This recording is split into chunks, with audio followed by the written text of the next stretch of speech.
शहनाईचे सूर आता विरून जाऊ लागले होते.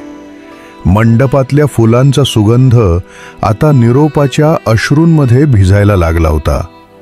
आणि तो दिवस आला जो राजा जनक कित्येक महिन्यांपासून टाळण्याचा प्रयत्न करत होते, पण आता तो समोर उभा होता. निरोप. राजा जनक, एक पिता जो आता केवळ एक मुलगी नाही तर आपलं संपूर्ण जग दुसऱ्याच्या स्वाधीन करत होता. सभेत आता घोषणा नव्हत्या, आनंद नव्हता, फुलांचा वर्षाव नव्हता. होती फक्त शांतता आणि हात जोडून उभी असलेली सीता. तिच्या समोर राम उभे होते, तिच्या सोबत चालण्यासाठी तयार. पण सीतेचे डोळे जनकाच्या नजरेवर खिळले होते. जनकच्या डोळ्यात आता राजा नव्हता, होता फक्त एक पिता ज्याने आपल्या मुलीला राजवाड्यात नाही तर संस्कारांवर वाढवले होते.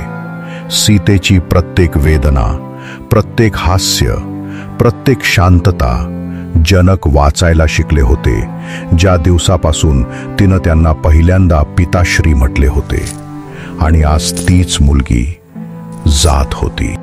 जनकने हळुवारपणे सीतेचा हात हातात घेतला. त्यांचा आवाज कापत होता, पण शब्द अगदी स्पष्ट होते. मुली, आज मी तुला देत नाहीये, मी तुला पाठवतोय जपून अशा ठिकाणी जिथे तू फक्त पत्नी नसशील, तिथे तू अयोध्येचा सन्मान बनशील. ज्या कुळात तू जात आहेस ते वंशामुळे नाही तर आचरणामुळे ओळखले जाते. आणि मला विश्वास आहे तू माझी मान उंचावशील जशी मी उंचावली. सीतेच्या डोळ्यातून अश्रू आले नाहीत, कारण ती जनक राजाची मुलगी होती. तिचे अश्रू फक्त आतल्या आत वाहत होते, पण तिच्या हास्यात एक थरथर होती जी प्रत्येक मुलीची शांतता लपवत होती.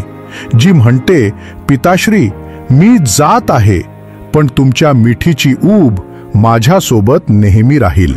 तिच्या सख्या रडत होत्या. मातेच्या डोळ्यातही अश्रू होते. लक्ष्मण, भरत, शत्रुघ्न यांचेही डोळे पाणावले होते. रामाने सीतेकडे पाहिले आणि काहीही न बोलता तिच्या पायांशी उभे राहिले. हे सोबत चालण्याचे आमंत्रण नव्हते, हे सोबत जगण्याचे पहिले वचन होते. रथ पुढे निघाला. जनक शांतपणे उभे होते. त्यांनी ना हात हलवला ना राजवाड्याकडे मागे वळून पाहिले. ते फक्त सीतेकडे पाहत राहिले जोपर्यंत रथ दिसेनासा झाला नाही. हे दृश्य, हा निरोप रामायणातील सर्वात गोड आणि सर्वात हृदयस्पर्शी संध्याकाळ होती. हे केवळ कन्येचे दान नव्हते, हे तर धर्माचे दान होते.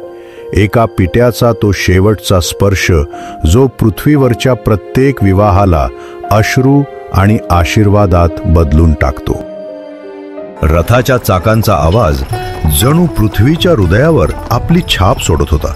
दूरवर फुलांच्या वेलींनी झाकलेले अयोध्येचे कळस दिसत होते आणि त्या पलीकडे राजवाड्याच्या छतांवर लोक हातांची सावली डोळ्यांवर धरून वाट पाहत उभे होते. राम आणि सीतेचा रथ जवळ येत होता. अयोध्या, जिथे प्रत्येक घर त्यांच्या स्वागतासाठी सज्ज झाले होते. राजमार्गावर केशर आणि गुलाबाच्या पाण्याचा सडा टाकला होता. प्रत्येक दारात रांगोळी सजवली होती, केवळ सुशोभनासाठी नाही तर जणू प्रत्येक घराचा आत्माच जनकनंदिनीच्या स्वागताला बाहेर आला होता. राजवाड्याच्या खिडक्यांमधून सुमित्रा, कौशल्या आणि कैकयी भावविभोर होऊन येणाऱ्या मिरवणुकीकडे पाहत होत्या. राजा दशरथ राजवाड्याच्या दारात उभे होते. त्यांच्या डोळ्यात गर्व नव्हता, होती फक्त एक खोल शांतता. आज त्यांचे पुत्र परत येत होते, पण एकटे नाही.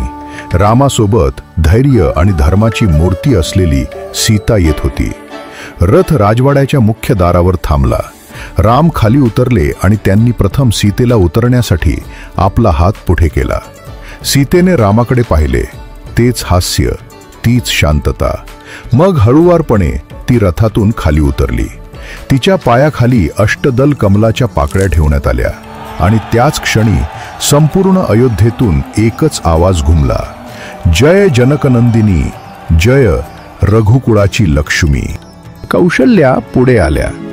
त्यांनी सीतेकडे पाहिले, हाताने आपला पदर सावरला, तिच्या कपाळावर चंदनाचा टिळा लावला आणि म्हणाल्या, मुली, आज तू फक्त माझ्या मुलाची पत्नी नाहीस, तर या घराच्या सन्मानाची ध्वजा बनून आली आहेस.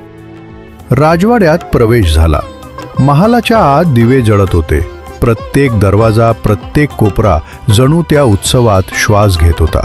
सीतेने उंबरठ्यावर पाऊल ठेवताच एक हलकी कमळाची पाकळी तिच्या पायांखाली पडली आणि त्याच क्षणी सर्व राण्या एकमुखाने बोलल्या, धन्य आहे रघुकुळ, त्याची कूस नेहमी उजळ राहो.